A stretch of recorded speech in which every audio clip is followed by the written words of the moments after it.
And welcome everybody to another episode of the Most Important Conversations. I'm here as usual with September, and we've got an exciting topic for you today.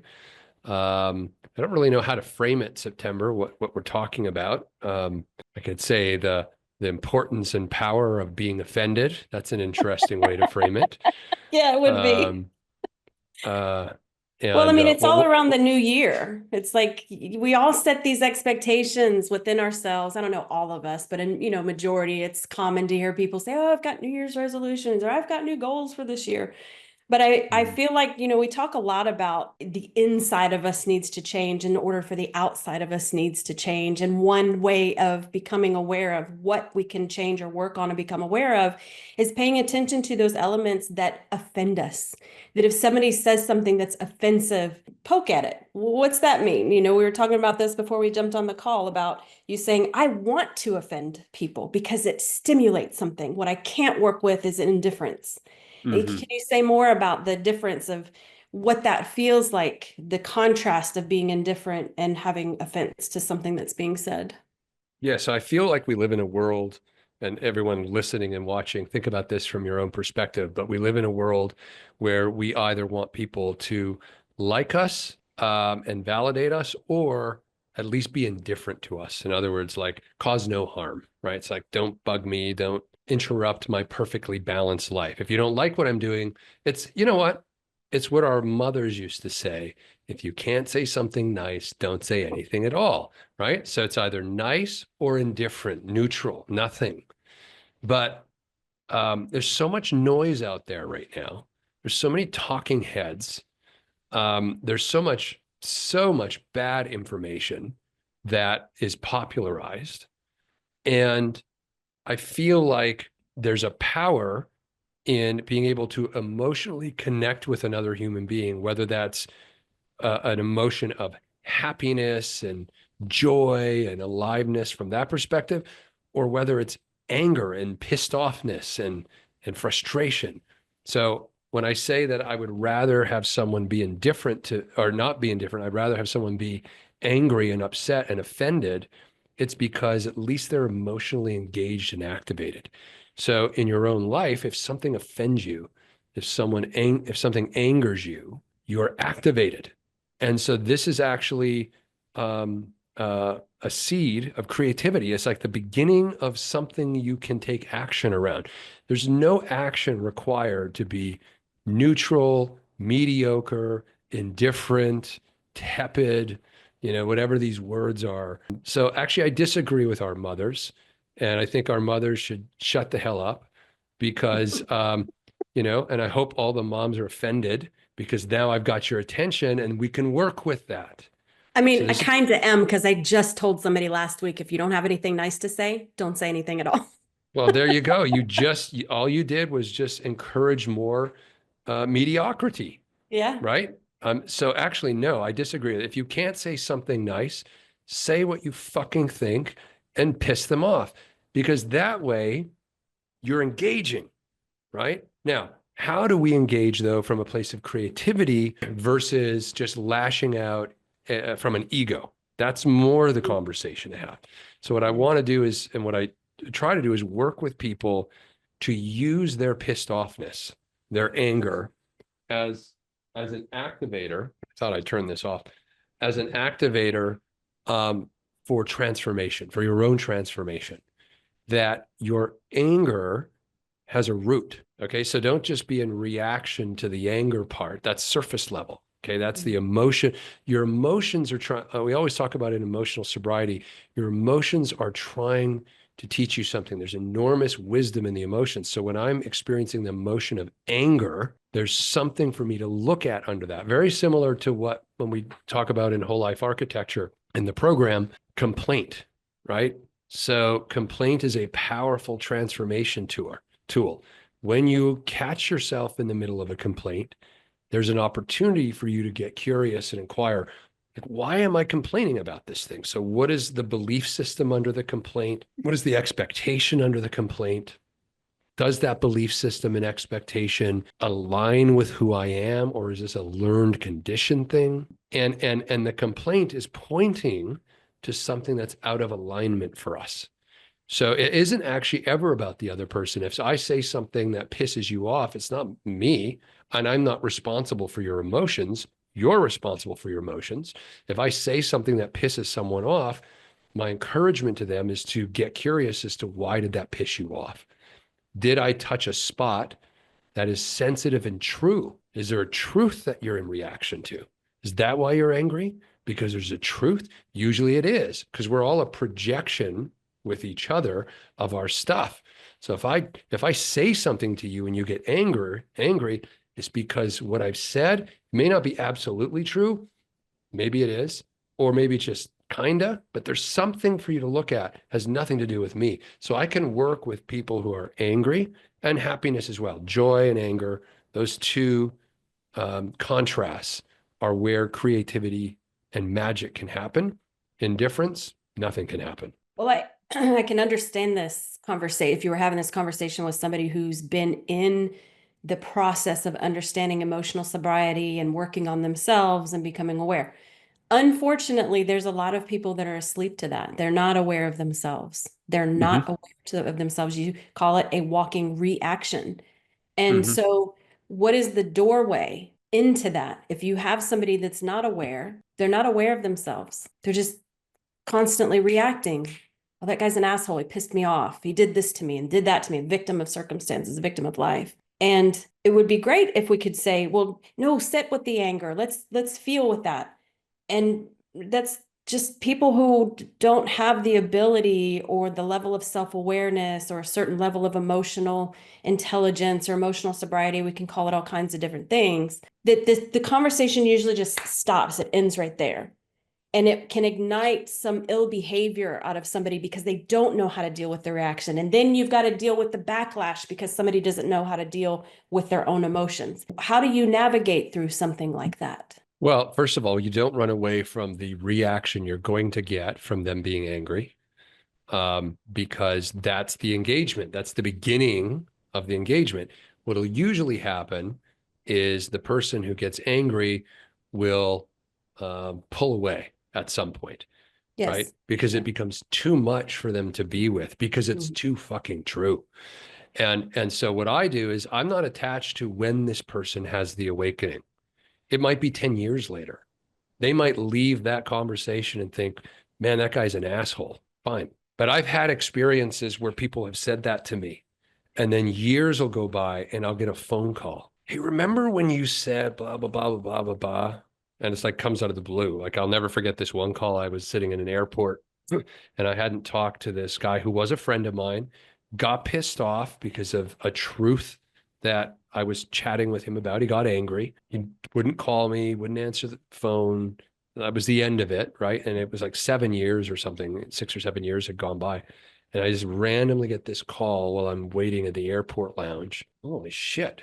What the hell is Eric calling me for? Right? Like it was like, I thought he butt dialed me because years had gone by. So I pick up the phone and there's Eric on the other line and he says, remember when you said blah, blah, blah, blah, blah, blah? I said, yeah. He said, I just phoned to apologize because everything you said was exactly what happened and Mm, how it went down. And I didn't want to hear it. And once it all fell apart, you were the only person I could think of because, I guess I had the guts to just say it. And so that was an awakening. And we actually rekindled our friendship as a result of that, because I'm never a no to people are always in your life, whether they're mm, not imminently, but they're going to come back, right? I believe that. And anyway, he ended up unfortunately passing away like 3 or 4 years later. But it was nice that we were able to.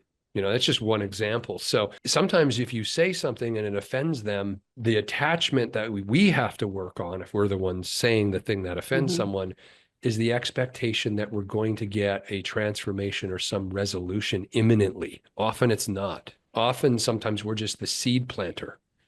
But I believe to be in integrity, we owe it to everyone in our life, friends, family, community, to always stand in the truth of what we see and what's true for us, about the experience we're having, whatever it is, and to not let people off the hook. I mean, if it's the only way we're going to transform people, if we're all just tolerating each other's bullshit, and not saying anything, how is any transformation and change going to occur? It won't, because we're just tolerating each other. I also think that where the feedback or the poke is coming from plays a big role.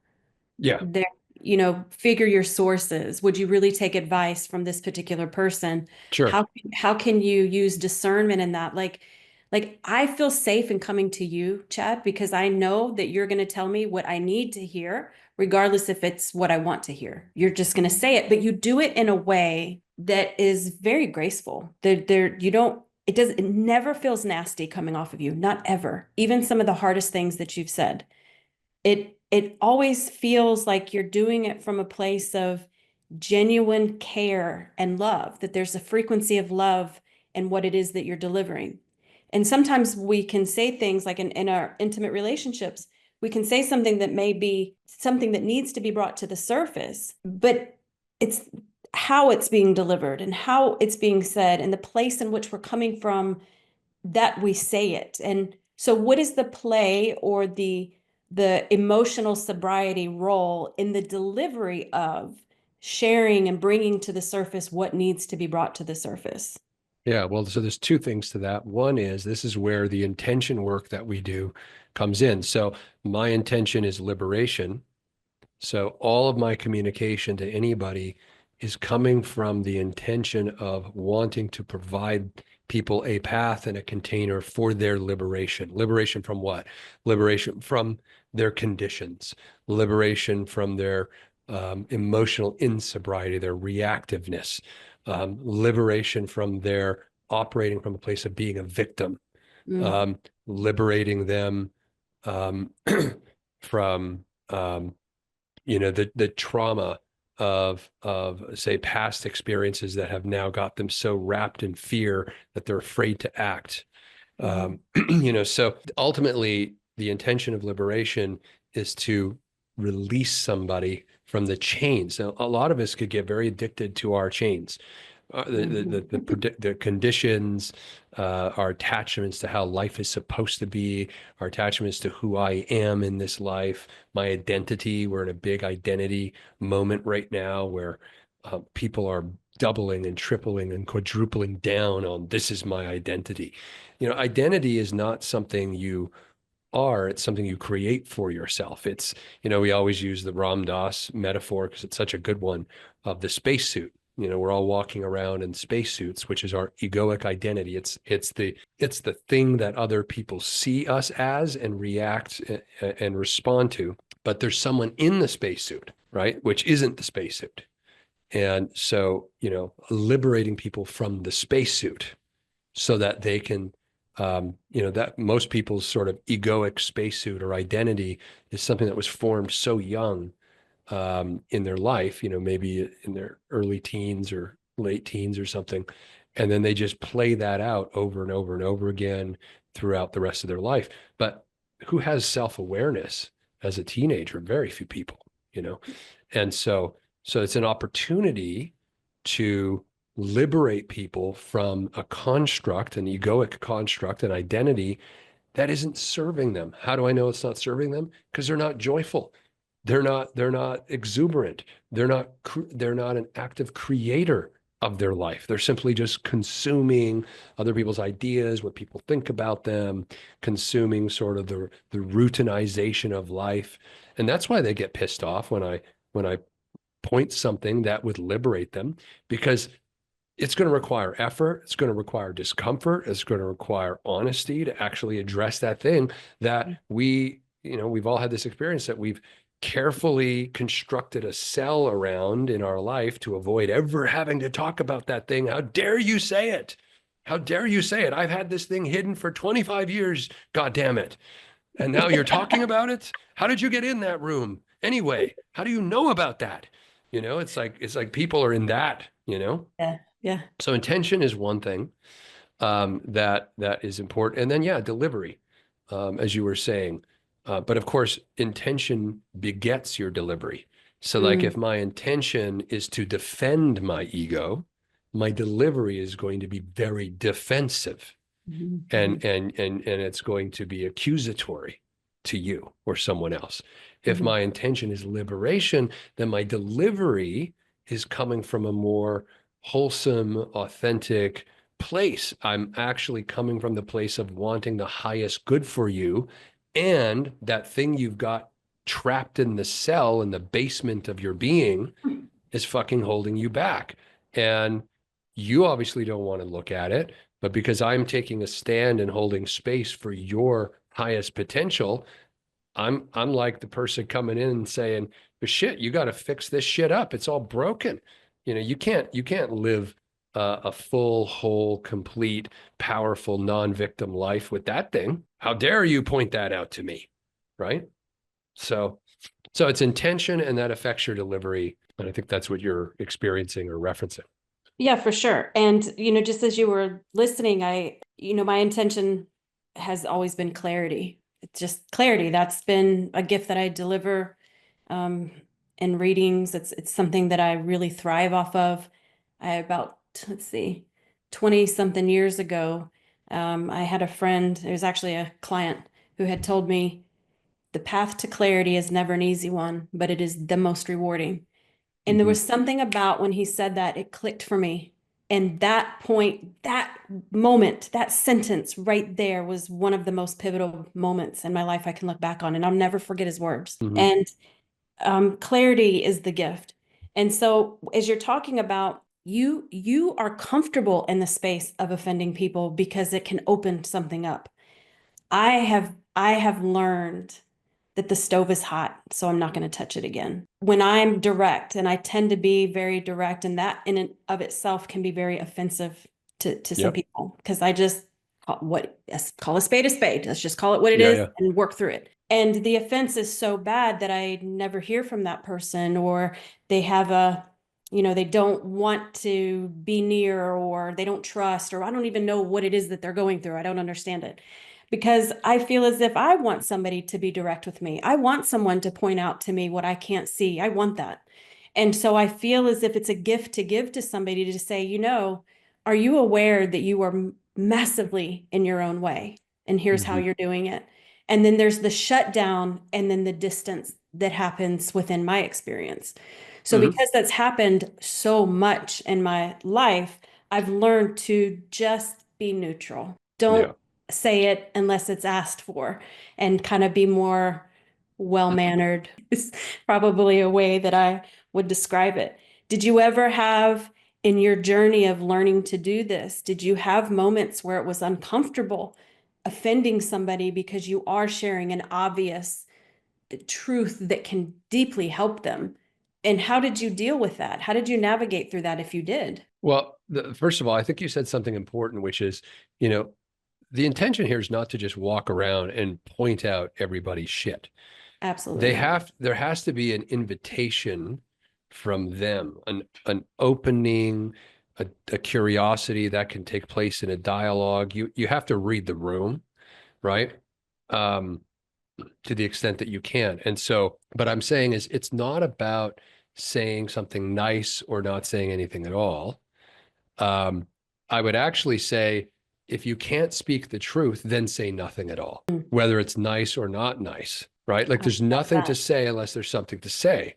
And if you're with someone that you know is not going to be able to handle the thing that you're going to say, don't flip to the other side and just start telling them how great they are and all that, because all you're doing is reinforcing their narrative. Hmm. So Hmm. I've been in situations with people where I won't say virtually anything for the whole Hmm. time we're there. And then what that does is it creates an opening because, the uncomfortable silence thing, Yes. right? And so, so I'm always looking for an opportunity where someone invites me to say what I think about something. Okay, now you've invited me. So I'm going to say the thing, right? And so now you might get offended, but you asked, It's true. right? It's true. So and it goes both ways too. Like I think it's important to compliment people if it's true. If If it's you true. actually feel that Agreed. this compliment is deserved, in the case of that person. People love to be recognized and acknowledged. Validated. But Yeah. there's I was just going to say there's a distinction between acknowledged and validated. And Okay. that I think is important, right? So validating someone feels to me anyway, maybe you disagree, but it feels to me like when I think of the word acknowledgement, that feels like someone is being seen for who they authentically are. Validating feels like I'm trying to make you feel better, even at the expense of it being a little bit not always true. Like I'm just bending a little bit, you know. So that might be just my distinction, but I'm not into validation. I definitely am into acknowledgments. Um, and to me, it's a distinction, but maybe it's not for you. But just think about it. I mean, I don't know. I don't want to me, validating feels like I'm being placated. I don't know. It's just I have never even looked up the words. Maybe they're the same. I don't know. But that's Yeah, the way I can see why you would feel that way. I yeah, I just just validated you. You see? So what I learned in my transfer, and I'm not sure if we agree or disagree on this. I'm just kind of hmm playing ball with you to hmm feel this out. Well, I've started doing, I'm getting my master's in transformational coaching, and a really, really big part of what you learn in the very, very beginning is validation and how to do it. I can hmm see that you're upset, and I can understand why you would be upset. So that's true. I can see that you're upset. And as you explain the landscape, I can understand why you would feel that way. That's hmm a form of validation. And so in my personal relationship, that's something that we're working on is simply validating how the other person feels. Listen, I'm very hmm angry about this particular thing. I understand that you're angry and I hear that you're angry. To me, that's validation. Would you call that acknowledgement? So I've just pulled up the two definitions out of curiosity. So it Yeah, says acknowledgement involves letting the other person know you are listening and you have heard them. that was acknowledgement. Yeah, and that you see them. Okay. Validation involves recognizing and accepting the other person's feelings and thoughts as legitimate. Yes. And Yes. maybe that's the difference for me because my acceptance of your thoughts and experiences and feelings we teach in emotional sobriety is completely irrelevant. Right. So why would I validate you? It doesn't matter. But my acknowledgement of you, I see, I hear you, doesn't mean I agree with you, doesn't mean I accept it. Yes. It's very nuanced, right? It is. Yes. Yes. I'm just running through experiences in my mind where I'm going, wow, that was really more of an acknowledgement that I acknowledge that this is angering you. I acknowledge that you feel this way. And I can see that you're angry. I can see that you're joyful. I can see that. Interesting. I'm gonna Yeah. sit So with validation, think when you think validation, think I accept what you're laying down right now. Can't you accept listen, I accept that you're angry about this. Let's talk about it. Let's get into it. Well, to me, acknowledge versus accept. If I Mhm. am accepting of you, it means no change is required. If I acknowledge you're feeling this way, that does not mean no change is required. Wow. It's kind of a mind fuck there for a second, okay? Wait a second. Is there some unwinding that needs to be taking place here and some clarifying of the acknowledgement? I love that. I love that clarifying piece. Yeah. The difference between the two. And you're right, it's not about trying to change how somebody feels. Absolutely, it's not. When you're working with just using the example of transformational coaching, it's not about changing. It's about opening the perception so that they hmm can make the choice on whether they want to change their perception and navigate things differently. It's the hmm acceptance of, there's that word, it's the acceptance of this is where you are, and are you open to seeing some other perspectives to Yes, open your like awareness? it's like I do not accept that you are a walking habituated unconscious reaction. So therefore I will not validate this. But I acknowledge that this is how you're living your life. That's good. Okay. Yes, that's good. I'm glad we had this conversation. Josh and I were just talking about it. He's like, validation, like explain that to me. Now I'm going to Yeah. go back and say, I have clarity. I have clarity. Let's talk about this validating and accepting. Yeah. So I will never validate somebody. Not even on the good stuff that you would accept. My validation is irrelevant. Why would I tell people to not seek the validation of other people and then start offering it? I mean, I'll acknowledge you all day long, but you know what's true for you. Whether I think it's true is irrelevant. That's very empowering. Yeah. That angle of the Well, it's conversation. about developing trust of self. I mean, if Mm, we're seeking other people's validation, what we're seeking is them agreeing with us so that we feel good enough to keep going down the path we're going down. When you get full trust of self, you don't need that. It's like acknowledgement is simply being seen. It's not having to accept yeah. it. Yes. It's funny because validation does provide that sensation of, oh, I'm being seen and heard and understood. I don't need you to agree with me.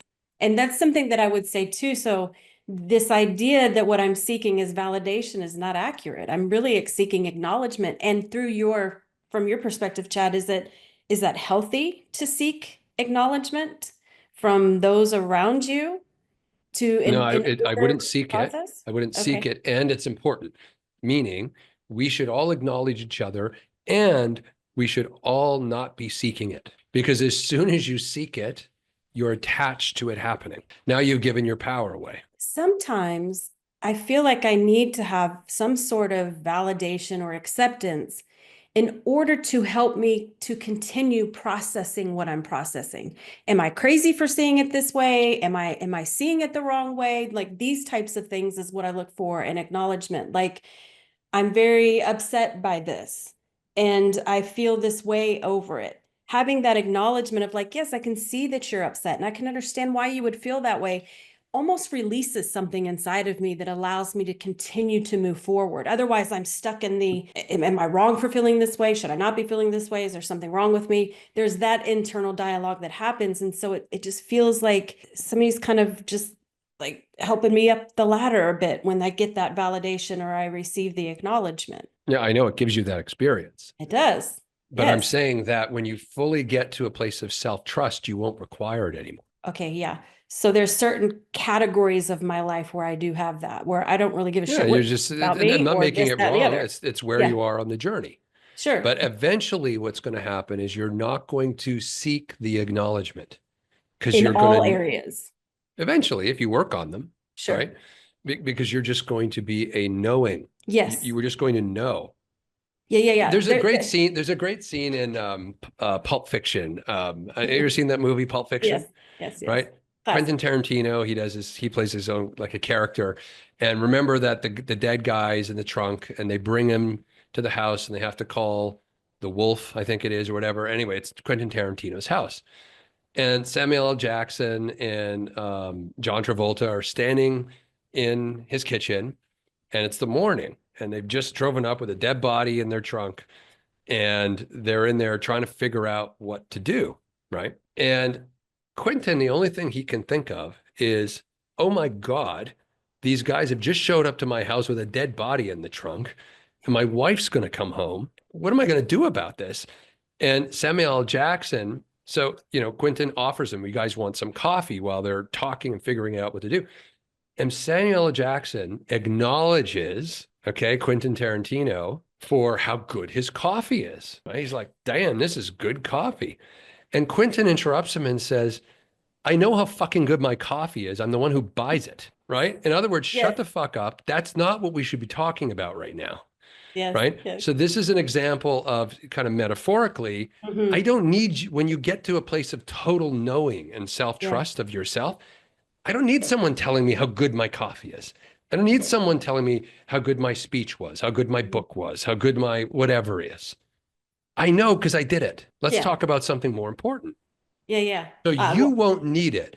In that, when that flip happens, the acknowledgement power is actually for the person giving the acknowledgement, not for the person receiving it. So mm, there's a transformative power of being generous and offering to those in your life who you love and respect acknowledgement. But if those people on the receiving side had done the work of whole life architecture and standing in their power, they could say, thank you. And the internal dialogue is, and I didn't fucking need that. yeah. Let's move on. Yes. Yes. Right. Well, then it sounds like, as a deliverer of the information, is utilizing discernment. Where is this person at? Is this more like meeting them where they are in order to open the doorway? Acknowledgement can open a doorway. Sure. Yeah. Until you're in total self-trust, acknowledgement helps to nudge you along.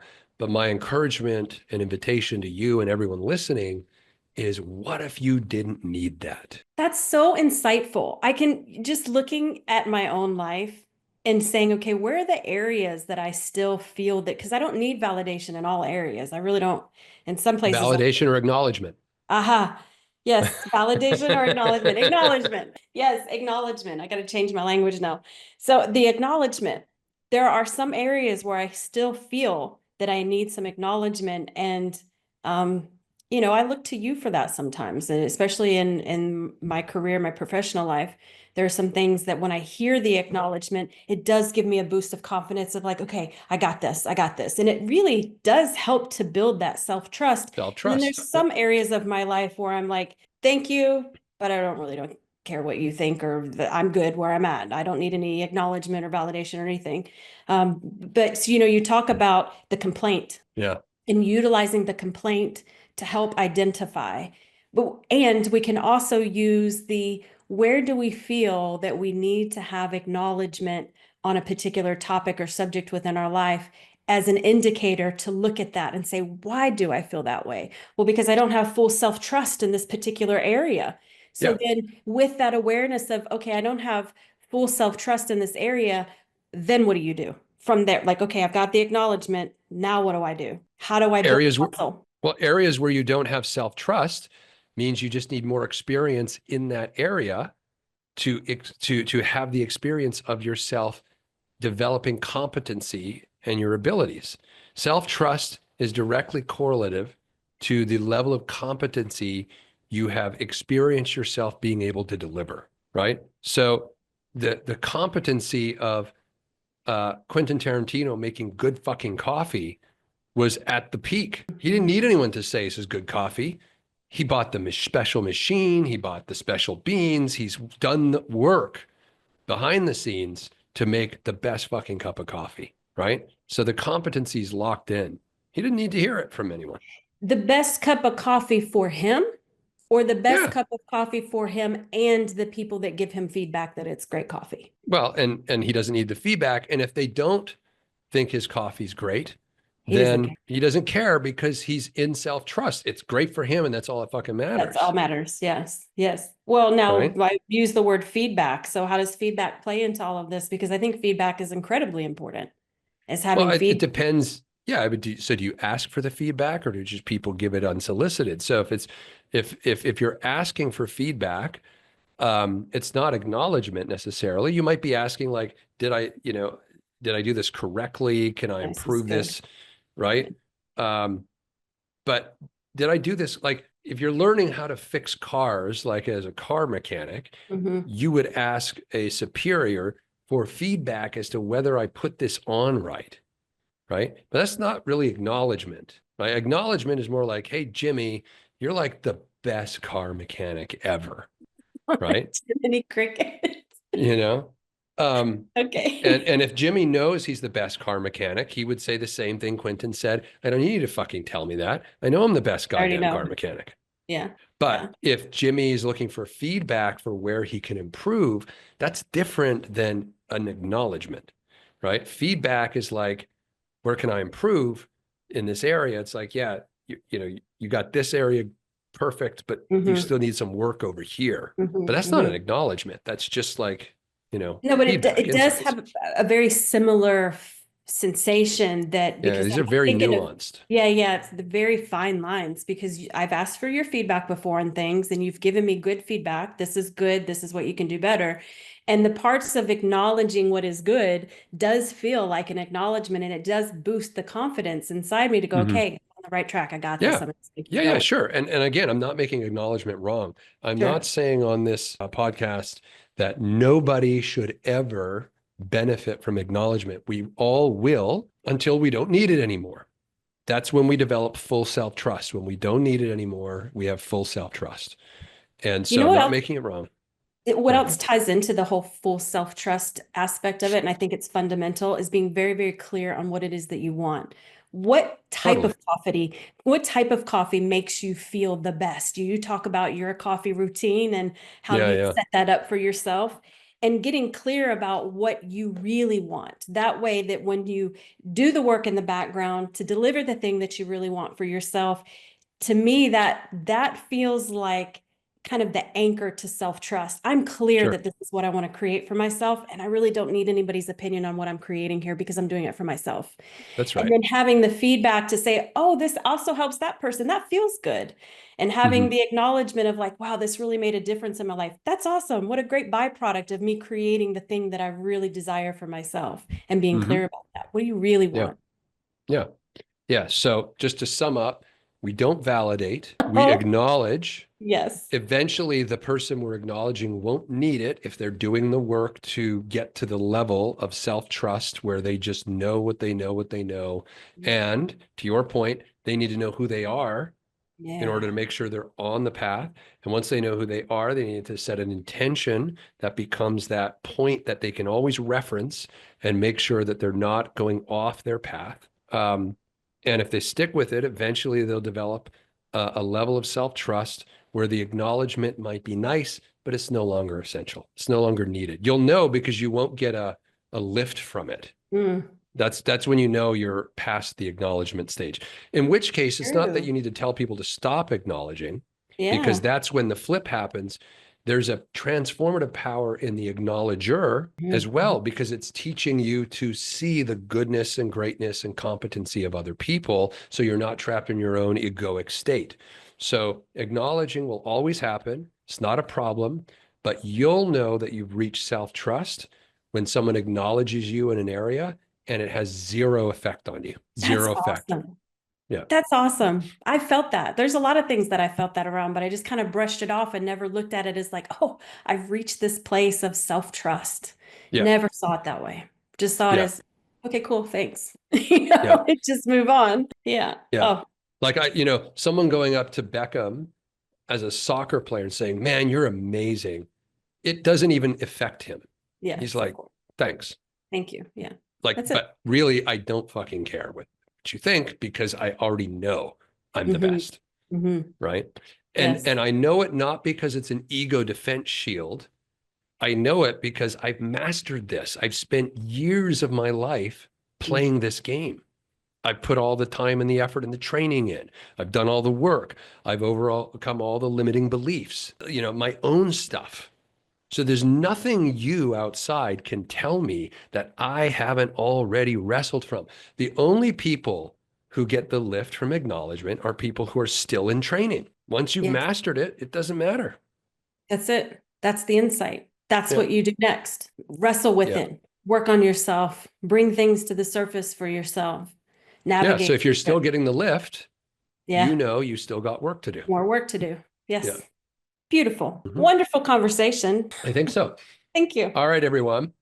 Thanks for tuning in and join us on one of our other upcoming episodes of the most important conversations. We got a lot for you this year in 2025, a lot of new people, a lot of guests coming up. It's going to be an interesting year. Appreciate you tuning in as always. Please share this with your friends and family. We want to get as many listeners as possible so we can have the impact that we want to have. And we're so grateful and thankful that you're tuning in. We'll see you on another episode. That concludes this episode of The Most Important Conversations. This in-depth conversation could set you on the path to self-improvement, which is essential if you want to be an effective leader and take meaningful action in your life. If you enjoyed this episode and want more of these stimulating discussions, you can find them at tmicglobal.com. Remember, the world is at a crossroads right now. You can't afford to waste this opportunity to take charge of your life, build meaningful relationships with others, and co-create a brighter tomorrow. Thank you for listening. See you on the next one.